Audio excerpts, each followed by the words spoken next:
All right, guys, welcome back to Inside Georgia High School Football. Again, the Paulding County Coaches Edition. Now we're here with the head coach for East Paulding High School going into his second year, Coach John Lindsay. Thanks for coming on, Coach. Appreciate you having me. So, Coach, we talk a little bit throughout the year in Inside Raider Nation. Tell me a little bit about, and tell everybody out there about your coaching history and kind of your path of how you came to East Paulding. Well, it's a long way in a lot of different schools. First started at East Paulding High School. Actually, it was my first job in 1998. And moved over to Cobb County after that and worked with Coach Jones at a couple different places, South Cobb High School and at Kennesaw Mountain High School, and left there and got a chance to come back to Paulding County again and worked at Hiram High School for my old principal, or for one of my old coaches who was the principal there, Marty Turner. So I was there for a couple seasons, and then I got a chance to move down south. I always wanted to coach down in the Region 1 area. At the time, 5A was the largest classification.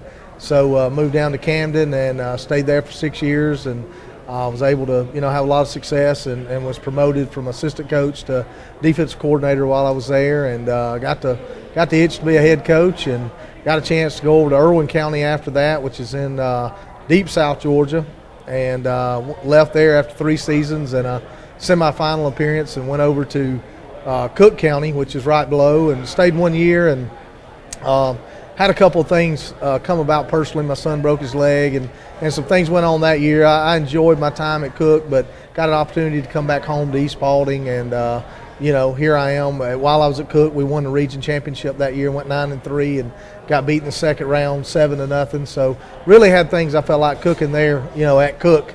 So Cooking at Cook, huh? That's right. And then this past season, I'm back here at home at East Paulding. Right. Now, I know there were a lot of people that were real excited when you came home to East Paulding. At Camden County, you got a little bit of a taste of a state championship. Mm-hmm. Tell me a little bit about that and some of the things you think that you're going to be bringing to East Paulding to try to bring that state championship to a Paulding County school. Well, the biggest thing I realize is that, winning a state championship, that team doesn't just show up and win it that year. It starts a long time before that, and it starts with your kids having the right mindset, and you as a coach having things in place, such as strength and conditioning program, having your coaches, longevity of coaches, and having the same staff. Those are things that, you just can't manufacture that. They just don't happen. It takes time to build that. And I told the kids this past summer, and I really believe it in my heart, you show me a team that doesn't have any leadership, and they usually have very few wins. And I've experienced that. I've experienced that kind of team before. You show me a team that's coach-led, and I'll show you an average team. And I kind of felt like, I hate to say this, we were that team last year at East Paulding. We were coach-led. We were constantly trying to get the kids to do certain things to be successful, and we were having to lead them. And therefore, you wind up with, 8 wins. And I feel like the teams that we had that won state championships when I was at Camden, they were player-led. You didn't have to tell those kids. They knew where they were supposed to be, doing what they were supposed to be doing. They were making sure the others around them were doing those things. So, when you have a championship caliber team, it is a player-led team. They're all in it together. Some of the best teams I've ever coached have been a part of, have been teams that didn't have the best of players, but they played well. The chemistry was there, and it was a player-led team. Right. So that's what you're trying to develop is player-led teams. That's right. And that's why it takes years. Right. You don't just do that in 1 year. You don't really do it in 1 or 2. It's 3+ most of the time. Right, because you can't, just like with anything else, it's hard to undo bad habits. That's it's right. hard to come That's in right. and just snap your fingers. That's right. And change a culture or bad habits that are already and created. Football has so many moving parts. I mean, you're talking, we've got 130 kids in our program, 9 through 12, and 13 coaches, so that's a lot of people to get moving in the right direction, and it don't just happen overnight. Right. Now tell me a little bit, so your first 2 games last year, you came in, a lot of excitement. First 2 games, we started out the gate with Altoona, eventual state champions. We ended up winning that game. Then we played North Paulding. Tell me a little bit about the atmosphere of those 2 games compared to what you had seen in South Georgia. Was it comparable? Was it, I remember you saying it was like a college atmosphere when you were talking, or a playoff atmosphere when you were talking to the team in a pregame speech. Talk a little bit about the first 2 games and your first experience at East Paulding. Yeah, those 2 games were great. I mean, they were high-level games. It was like a playoff caliber, atmosphere, and was really excited. Our kids were really excited, and we came out of the gate doing what we'd worked on all summer long. And since I'd got into East Paulding, and I think our kids kind of had that one marked on the calendar, to be honest with you. I think they had that one and the North marked on the calendar because after those games, I didn't quite see the same football team that I wanted to see. I kind of felt like, they set a goal. Their goal was to beat Altoona and to beat North. And I kind of, I've tried to change that mentality this season because I want every game to be important. I want us to look at more than just, even though we're not playing Altoona anymore, but look past just who's in our area as far as, how do we compare up? How do we look against Waycross? How do we look, against some teams that are, in deep South Georgia? How do we match up? So, those first two games, I think our kids had a mark. We were player-led team at that point. You could, those kids, like I said, that's the example of a player-led team. I think those first two games, our kids, they wanted to take care of business, and we did. And then we hit a little bit of a stumble with South Paulding, and the team recovered. Recovered. We had a good season, but like I said, I think those first two games there was an energy and an excitement that really till we got to the playoffs, you just didn't. We talked about it a couple of times. Just didn't feel it like we did those first two games. So you had a successful first year, like I said, 8-2, first round against Lanier. We faced a formidable foe in Lanier in that first playoff game. Tell a little bit about that game and your first playoff experience with East Paulding. Well, it was, obviously our first goal is to make the playoffs. That's our very first goal when we start the season. We set that goal to make sure we're in the playoffs because once you get in the playoffs, it's a new season. At that point, it's a brand new season. Everybody's 0-0, really and truly. But we had a tough draw there with drawing Lanier right off the bat. They had the Georgia High School Player of the Year, and he was obviously a great player, went on to Auburn. But his supporting cast was awesome too. The other defensive end on the other side right now is getting looks from major colleges. Alabama looking at him. I think he might have even gotten an offer, and they had several. Their quarterback is a big-time player, and, I felt like we played them well. We made some mistakes, and you can't make mistakes like that in that game. Being a 4 seed, when you're a 4 seed and you're playing a 1 seed, you have to play mistake-free. Yeah, you got to play perfect. Well, we have some holes to fill from last year, obviously.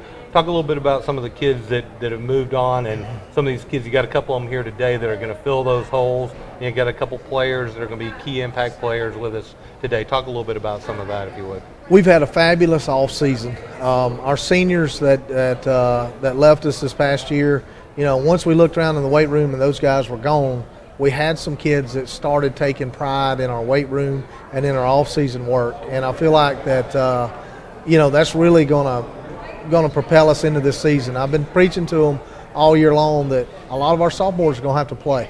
We're old, but we're young. It's kind of funny the way that works, but we'll have 2 or 3 sophomores that'll probably wind up starting before it's all said and done. And when you do that, there's some growing pains there. But luckily, we've got a very talented sophomore class coming up, so those kids will have to play. Our junior class, it's a small class. It's got some players I felt like that we're being able to develop in our weight room and in our program, that are developing. So, going into this season, losing some of those guys, we lost, our defensive line. We lost everybody but Cam Foster on the defensive line, and it's just tough to replace our secondary. And at linebacker, we lost a lot of guys. 4 out of 5 starters on the offensive line. So we lost both running backs. We've got a lot to replace. I'd give anything to have, a couple of those veteran running backs back. Right. Just missing those guys. We had a ton of them last year, and just it's kind of one of those years where you just got to replace. But we'll have to play young guys, and there'll be some mistakes early. But I'll tell you, I'm looking forward to this season. And I'm very optimistic because it's going to be fun watching them grow up. That's what I'm most excited about, is just seeing those guys grow because, I keep trying to prepare the coaches. This scrimmage game, we've got North Cobb in a scrimmage, and I know you'll probably want to talk a little bit about who we're playing, but we've got North Cobb right now has 7 Division I offered kids. Right. So our scrimmage game, it's going to be David versus Goliath. Well, luckily we don't really keep score, and it's just a scrimmage game, but they're going to prepare us well. But these young kids, they're getting thrown right in the fire. So it's going to be right off the bat getting in with big time football. So we'll kind of know where we're at. Harrison, they're the largest school in 6A. Right. So you're opening right up with Murderers Row North. North Cobb, Harrison, North Paulding. And North Paulding, there's your big 6A rival. and 7A schools all right back to back. So, that's going to be interesting for us, but I'm excited about it. I mean, why do you do that? If you don't get excited and have these challenges in front of you, why do you do this job? Right. You don't, if I wanted a regular job, I guess I'd go get one because this is far from regular. Right. Yeah. Now, talk a little bit about the impact players you've got going into this year. Like I said, you got a few of them here tonight. Talk about some of the guys that are going to make big impacts and what you expect to see out of them. We've got some guys that are returning starters for us. We've got Dylan Prater, played quarterback for us last year. He can do so many things, and I'm excited about him. We've talked about him being on defensive back. Matter of fact, I met with him last week and told him, I said, you're going to have to play defensive back, regardless of whatever else. Right. You've got to. You may have to play some receiver. You'll play quarterback. I said, you're going to have a lot of different things and a lot of different roles. We talked about him as we met last week about being a kick returner. Just because he offers a lot of things. He's fast, explosive, and the thing that he's got that we have the least amount of right now is football IQ. I'm coaching these young kids in the secondary right now, and they're busting coverages in practice. Right. And I'm going, how can I get this kid ready for a Friday night game? Well, it's just experience. So right now we're going to lean on some kids that are on maybe the offensive side of the ball, having to play some on the defensive side of the ball. Right. Because I told them, you don't want to be standing on the sideline your senior year and be behind, and you could make us better playing a different position. At times, it won't be that way all year, but I said, you need to be ready to play and able to play. So, we return his athleticism back and his football IQ. Cam Foster's with us today, defensive end, anchors our defensive line. Very coachable kid, excited. He had a very good junior year last year, getting some offers. Dylan's gotten offers as well. Cam's getting offers and starting to get a lot of looks. So very excited about him as well. He brings some leadership and things we're looking for defensively. He's got some explosiveness off the ball. And experience. He knows what it looks like. Jalen Browder's coming back. Jalen can do a lot of things for us. Jalen played exclusively receiver last year and stepped in there a few times at quarterback. Well, this year he'll do a lot of the same things, so he's explosive. Every time he touches a ball, anything can happen with him. So, we're going to lean on those guys for playmaking ability and leadership on our team. And we'll just see how it goes from there. We've got some others that I really think Darnell McCarty on the offensive line. Right. He's an anchor for us on the offensive line. He's your returning starter from last year, right? We got a lot of babies down through there. Right. We have high hopes for, some of those young offensive linemen to come on. Andy Ellis is having a great summer so far, and Nate O'Neill. Those guys are having great seasons so far. Andy Poss is returning. He played some last year and will play a lot this year. I don't know that he started last year at all, but he played, and got in games. Right. So, we're excited about it, and we'll just see what happens. Real quick, talk a little bit about your new region, how it kind of falls out, and who, of course, like I was talking to Coach Spence earlier.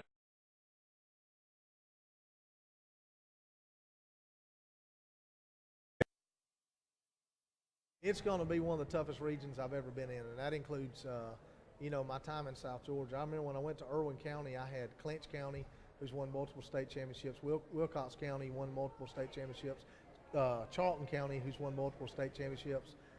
That was the region I was in. This region is just like that. We're going into a region with Carrollton, one of the top schools in the state, city school. Right. You got Rome. Another one that they've been sitting a sleeper, in my opinion, for the last few years that I really think is going to explode. And, when you're at a city school, I hate to use this word, but you can recruit all you want. And Carrollton's getting the best kids in the Carroll County area. Rome's getting the best kids in the Rome area. And, I don't want to say it's easy. Let me put this in the right words. It's easier to replace those kids that just left your program when you got them coming in. And I don't want to take anything away from those programs and coaches, but city schools have a huge advantage. It's a huge advantage. And, then you look at all the other Paulding schools that are here with us, and, it's going to be quality football. And Kell, which is across the board, they've had a great playoff run and our runs in the past. So, You're not going to have an off week. There's really not. You better be ready every Friday night. And, a 4 seed in our region can probably beat some 1 seeds in other regions. It's going to be that kind of year. I feel that too. Well, Coach, we appreciate you coming on. We'll be seeing you throughout the year, of course, and we want to get you back for another show of Inside Georgia High School Football as the season moves along. And good luck the rest of the season with East Paulding. Appreciate it. That's Coach John Lindsay, the head coach for East Paulding football. We'll be right back with. All right, we're back once again inside Georgia High School football. Our next athlete is going to be dual threat quarterback from East Paulding High School, Dylan Prater, number 17. Thanks for coming on, Dylan. Thank you for having me. So, Dylan, last year was your first year starting at quarterback. Tell me a little bit about how that season progressed and the different things you learned as the season went along. Well, when I first got in the Altoona game, well, not the Altoona, the Walton game, the game was so fast it came like I couldn't handle it, and I didn't know how to handle it. But when it got to Altoona, and as the season progressed, it got slower for me, and the game felt easier, and it felt like I can control it more as the season progressed. But what I learned overall is, like, you have to be a leader. There's nothing you can't do. You have to be a leader even though it's not something you're used to. You have to lead with the plays or lead vocally, and it's hard, but I felt like last year I led with my plays. People followed me on my plays, and that's one of the things I learned. Now, tell me a little bit about your football career, where you started out playing, when you started playing. I know a little bit about it, obviously.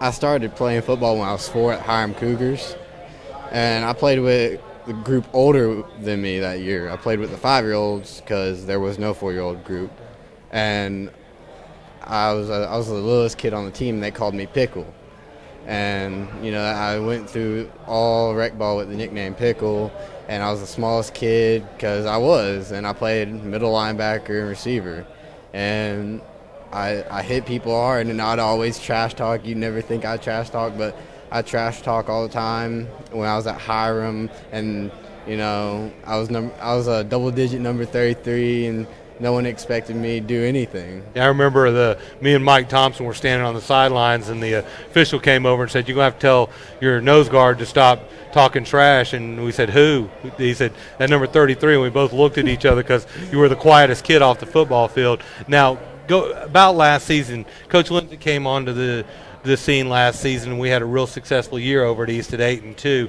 What do you think was one of the biggest things that he brought to the program? What he brought for me was a person I can trust, a person who knows what he's doing, a coach who can do it and make you commit to, a coach who will do the same as you and be honest. He brought honesty for me, and he brought everything. He brought everything. I think he has the best coaching abilities I've been coached by. Well, I appreciate that. Now, so last year y'all went 8-2. You got knocked out in the first round by Lanier. What was your favorite game last year? If you could pick one game, say this was my favorite game, what was your favorite game? It would have to be against North or Altoona. Okay. Tell me a little bit about what was special about those games. Altoona, because that was my first start in high school football as a quarterback. Right. And we were predicted to lose, and I came out with a chip on my shoulder, and we won 17-10. That's one of the things I'll take, because that's the last year we'll face them. I'll ever face them, and we beat them. Right. And I ended up beating them, and then North, that game sold out, and it made me, so during the third or fourth quarter, all the fans turned on their flashlights on their phones, and I was sitting on the sideline. I was scared, and that game was special because I came from North. Right. And I used to play at North, and that was the school I played for in middle school, and I had a bunch of best friends there in blood and all that. So it was good to play against your friends and come out with the victory. It was amazing because when I left, everybody doubted me. Nobody supported me except a handful of people. But then I came out, we beat them, and I felt happy because I proved to a lot of people wrong that I can play any position you put me at if you just give me a chance. All right, let's talk a little bit about your recruiting process real quick. Tell me a little bit about some of the teams that have expressed interest in you and who your favorites are right now. Right now, my favorite is Citadel. Citadel and Notre Dame are my two favorites because Notre Dame was my first offer, and they took me in like family. Right. And Citadel, they have a great atmosphere and a great facility and great coaches, and it just makes you want to be part of that. Well, can you do away with the curly locks? I definitely could. Okay, so tell me a quick lesson that you've learned from football. One of the things that you can take away from football. What I learned is to trust others, because we got trained by Navy SEALs this year, and they were talking about you have to trust the other man across from you, because one's looking up at the roofs and one's looking down the streets, and you have to trust they're going to protect you. Well, with your teammates, you got to trust they will do their job for you. Like on defense, the defensive ends will crash, the corners will press and lock down the receiver, and the running back will take it all the way. The receiver will block when you run the ball. You got to trust your teammates, and it builds up trust in your life, so you can trust people further on. Now, Coach Lindsay talked a little bit about you being a multi-role guy this year. Looks like we may have several guys that are going to have to see more than one position. What do you think some of your other strengths are besides quarterback? Where do you think you also fit into the equation? Well, before I played quarterback, I was at receiver, so I think I'd be really good at receiver. In sophomore year, I was playing corner for the team. I started a couple games, and I think I'd fit good there for the team if I didn't play quarterback. If I wasn't at quarterback, I'd rather be at corner or receiver, and then I want to do some punt return. I feel like I could return the ball real well. So what game are you looking forward to this year the most? The North Paulding game. North Paulding? North Paulding and Rome. Those are the two biggest games I'm looking forward to. We've heard a lot of the North Paulding players are looking forward to the East game, and the East guys are looking forward to the North game. It's a good rivalry every year. So moving past football, when you get out of college, what are you looking to do? What do you want to do once you get out of football? I'm looking into sports medicine or sports broadcasting. I want to keep in connection with sports and do something involving sports. Like I'd be a physical trainer or ESPN. I tried to be an ESPN3 broadcaster or something, So don't set your goal so low. ESPN3, ESPN1, right? Maybe. Okay. Well, look forward to seeing you play this year. Of course, I got a special interest in you playing, but I look forward to seeing you play this year. I hope you have a great season. I appreciate you coming on the show. That's number 17, Dylan Prater, quarterback for the East Paulding Raiders. Next up, we're going to have number 5, Jalen Browder, wide receiver for the East Paulding Raiders. Good job.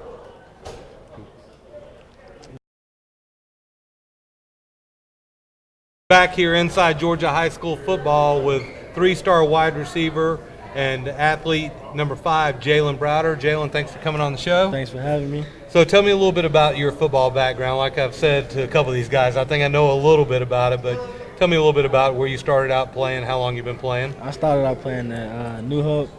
I actually started out on the defensive side of the ball, but as time went on, I fell in love with offense, and that's why I like to play.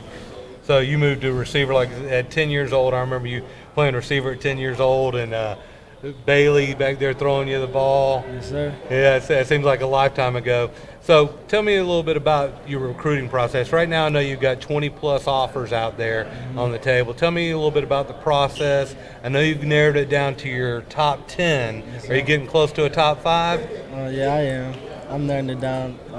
I really want to commit before the season starts, but I still got a lot of time to go on some visits and stuff. But the process has been long.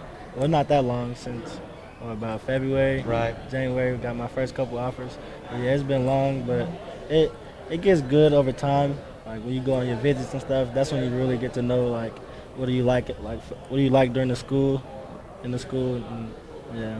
Talk a little bit about your top 10. So let's kind of talk about the top 5, the ones you really that are up there at the top of the list. Tell me a little bit about some of those programs. Oh yeah, those programs still nice. I still got to go on my Louisville visit. I think I'm going to visit them the 29th, and Missouri coming up, and Maryland. Yeah, I'm going to visit some of those schools. Now, you were just recently at Ole Miss, right? Mm-hmm. What did you think about that program? Ole Miss is really nice. They got a nice program, and I like what they do with the receivers, and the coaching staff is great. Right. Mm-hmm. Now, we'll talk a little bit about last season now. You had some pretty impressive stats, especially for the system that we're in. We're in an RPO system, which stands for run pass option. So it's a primarily run first offense. But you ended up with 700 and 46 yards, I believe it was, receiving. Is that correct? And 7 touchdowns. I think you were number 13 in all of 5A football, even running out of that system. You know, you got great leaping ability, great hands, which we can all see on tape. Tell me a little bit about last season and what you enjoyed the most and some of your high points. Last season, I enjoyed the big games, because big-time players make big-time plays in big-time games. Right. I like all the big games and how they were. The atmosphere was crazy. There was a lot of fans there. I just like playing in that. What was your favorite game? My favorite game, probably the North games, because there's the most people there and there's a big rivalry. So yeah, I just like that game. That was fun. And I think both players from both sides have said that was an absolutely fun game. You know, Yeah. North was disappointed in them coming out on the losing end, but all the players just talk about how great an atmosphere it was. I think we're going to see that again this year. I think it's going to be another great atmosphere at North. Now, you know, we've moved into a new region with Kell and Carrollton, and you know, what do you see as some of the challenges? Who do you think are going to be the big contenders in our region this year? I feel like Kell and Rome, they're going to be pretty tough to handle, but I think we'll come out on top. You think we're going to have a chance of winning the region this year? Yes, sir. We had some holes to fill at East Paulding. We had graduated a lot of our offensive line, running backs, defensive line. Who do you see that are going to be the key guys this year that are going to make or break the team? Name some of the key players you feel are going to really impact how the season goes. I feel like most of our offensive guys are coming back, so I feel like our offense will be our strong suit. Right. Some of the defensive guys like Brandon, Orion, Cameron, Mario, all them guys, I think they can they can do as good as the defense did last year. Right. It was one of the top defenses in the state. So yeah.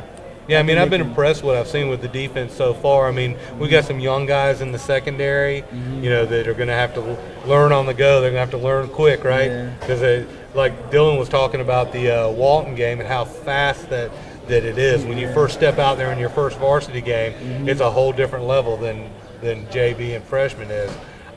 What are some of your personal goals moving forward in football this year? So I just want to make it to play college football. Yeah, and after that, go to the NFL. I wish I could, but we'll see. Yeah, I mean, that's some of my personal goals. You know, we've got one NFL player at receiver coming out of the county. Yeah. You know, Chris Conley out of North Paulding. Yeah. So it's not too far of a stretch. After football, after your life of football, what do you want to do? Well, I want to major in zoology. So after football, I don't know.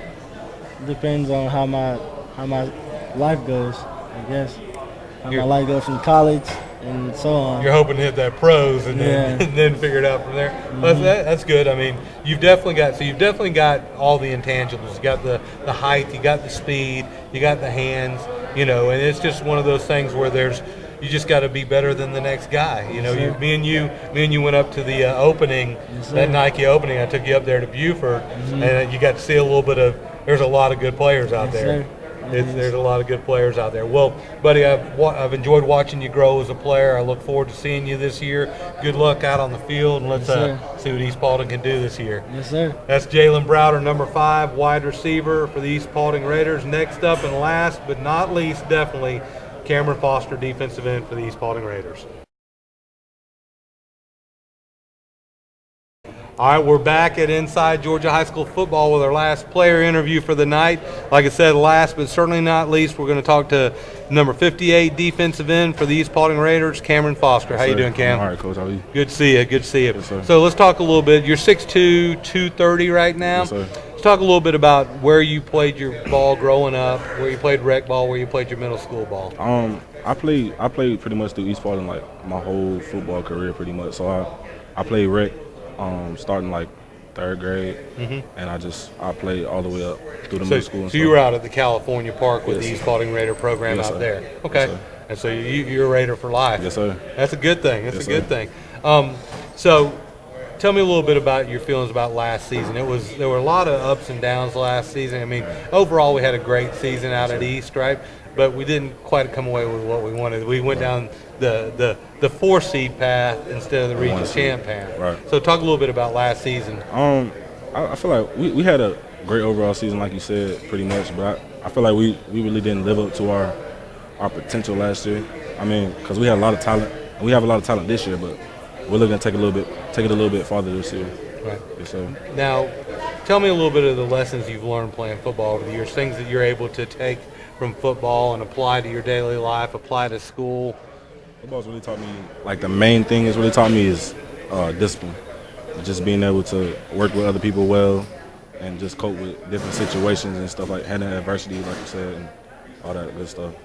Now, you got some recruiting going on right now. Talk a little bit about your recruiting process, some of the programs that are interested in you. I know you've got a couple offers out there. Yes, sir. I got an offer from Pikeville University and Reinhardt University. Okay. And I got a few schools looking at me, Kennesaw State, EKU, just a few schools like that. Okay. So EKU, Kennesaw State, those are D1 FCS schools, Yes, sir. right? Yes, sir. What all camps did you attend this year? I attended Valdosta State,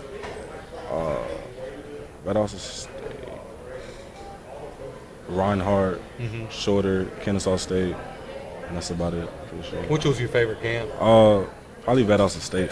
Like the Valdosta Yeah, State it was camp? real fun. There's a lot of competition, a lot of good players out there. So. Now, are those guys looking at you? Have you talked to any of the coaches sir. down there? So Yes, you got sir. some interest there? Well, that's good. Yes, sir. That's good.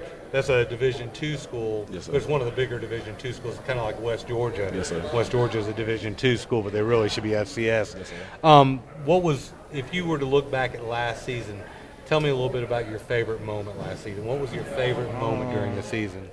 My favorite moment last season was like after we beat Alatuna. It was just like the whole vibe that everybody had, like our fans and our team in general. It was great. The energy at the end of that game Yes, was sir. amazing. It was crazy. I love the little breakdown that y'all did, the Ric Flair Yes, sir. breakdown, and It's we got classic. that on tape, so that was Yes, really sir. nice.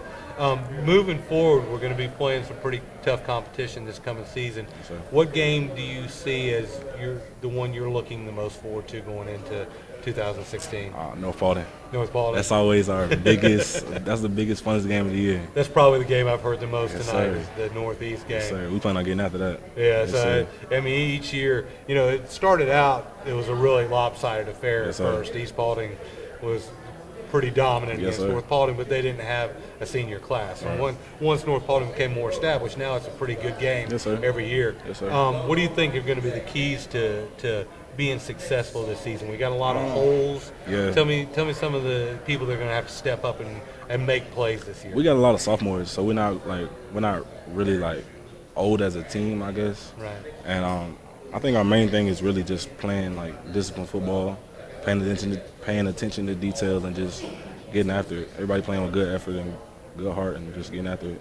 Okay. So, What plans do you have moving forward after football's all over and it's all done? I want to go to school. Like obviously, I want to go to school, but I'm not sure where exactly. And I'm not sure what I want to major in yet. But it's coming along. Yeah, you haven't decided a major. Yes, sir. You got a little bit of time. Yes, It's sir. just starting your senior year. Yes, sir. Now, kind of exciting having your little brother playing in Yes, back sir. there behind That's you. cool. Yes, sir. Now, what's he playing? Safety? Safety, yes, sir. Yeah, that's pretty. It's got to be a little bit exciting Yes, now, sir.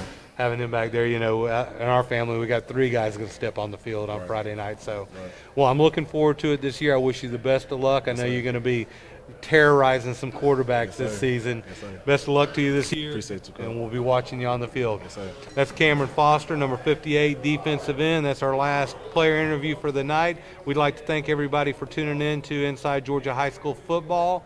We'll be having a weekly show moving forward, and we look forward to things in the future. Again, I'd like to thank Randy Riggs and the team here at Stars and Strikes for hosting the show. We look forward to it, and guys, stay tuned.